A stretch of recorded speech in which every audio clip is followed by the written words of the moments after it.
All right, welcome to Wednesdays with Wyatt. This is your host, Wyatt. This week I'm joined by John Pasella. How's it going, John? It's going pretty good, Wyatt. How about you? I'm going well. I'm doing well, I guess. How was your weekend? It was pretty good. Just had a nice track practice early morning on Saturday, and then just kind of chilled out and relaxed the rest of the weekend. So that was good. Yeah, that's good. I had a speech thing on Saturday, and then work and stuff. And how'd that go? How'd the speech go? It went well. I got 7th place in dramatic. Which Nice. is kind of fun, I guess. But yeah, So this week our topic is education reform, and specifically, I guess we have a story out of New Delhi. Yeah, this I was just kind of browsing CNN and I saw this. The title is "What if students learn faster without teachers?" And this guy, this Indian guy, he kind of did this thought experiment with education and how it could be reformed in a way that would have no teachers there and just kids kind of learn on their own.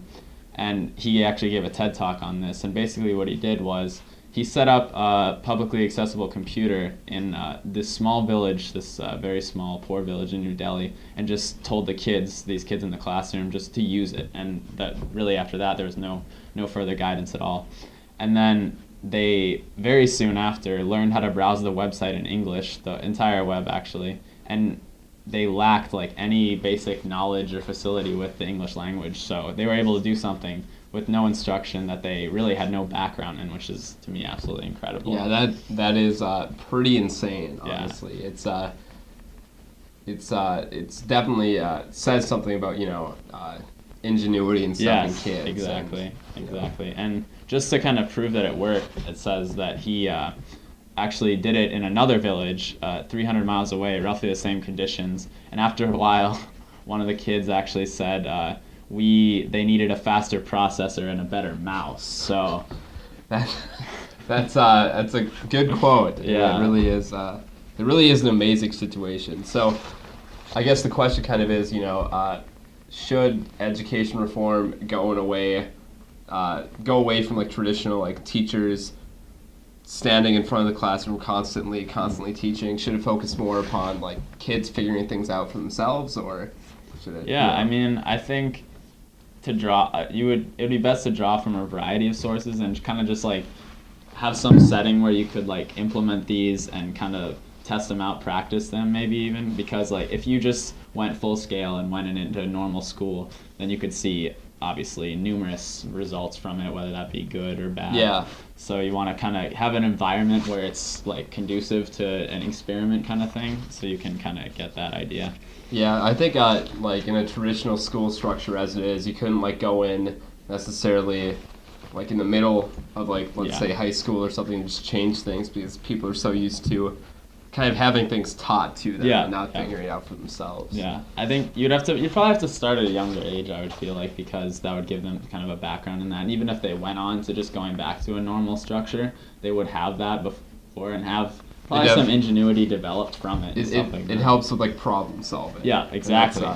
Which is obviously a tremendous skill for the workplace and really in any setting. And I think that's from what I understood of this article, that's what these kids really picked up on, which is it's really a fundamental teaching that I don't know that school always gets across. I feel like maybe we get it from different organizations and clubs and stuff like that, but it might not be something instilled in us through the educational process itself. Yeah, I mean because I know you were in robotics, so that was definitely a lot of problem solving. Yeah, I was definitely thinking of that when I was saying that, because we had a lot of stuff like that, and I think having a background in that would probably be far more beneficial to being good at that. Or having maybe when kids are younger, having a class it's basically just like that. Yeah, just kind of free reign, but you have a set of instructions, and then after that, it's up to your own devices. And I think where that would end up going, the end goal would probably be really incredible to watch and see develop, I think. Yeah, so do I. Of course, when you're dealing with younger kids, lots of the times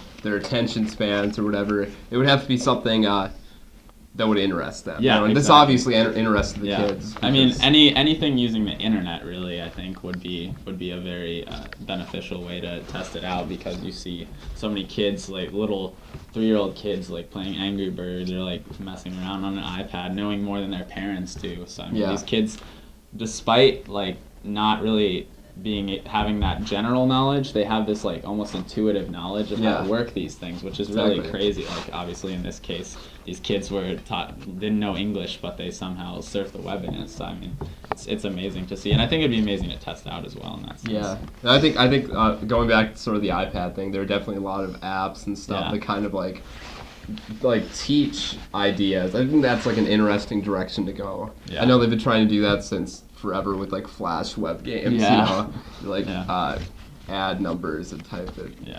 Anything like that, I think is going to be help them practice the skills that would be necessary to go on and do various things as well. Yeah, and I mean, you know, I think education reform needs to go in a direction. Oh yes, absolutely. I guess that's the very nature of reform. Yeah, has to. But I mean, you know, be it this way or more towards the Finland kind of like teacher, like one of the students kind of way. Yeah. Which they obviously have very successful students there too. Yeah. If you look. And I think in that respect, you might, if you're gonna have the teacher in the classroom, you have to have like the profession itself has to have more respect around it, I think, because I think that's what a problem in America is that there's not a lot of like respect around that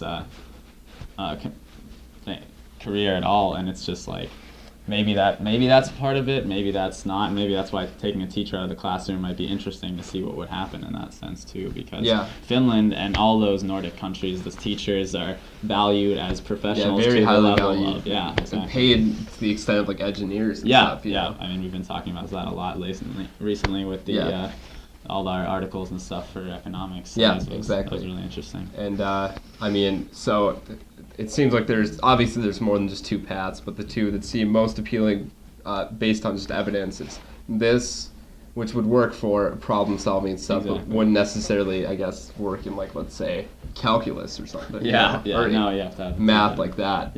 Or else you have the putting more value on the teacher and kind of making them more one. Yeah, but also as one of the peers, but one that you respect and highly elevate more. esteemed. Yes, exactly. But you know, thanks for being on the show today, Joe. Yeah, thanks, man. I really enjoyed it. Yeah, I'm glad you did. I enjoyed this talk as well. All right. And thank you all for listening. Until next time.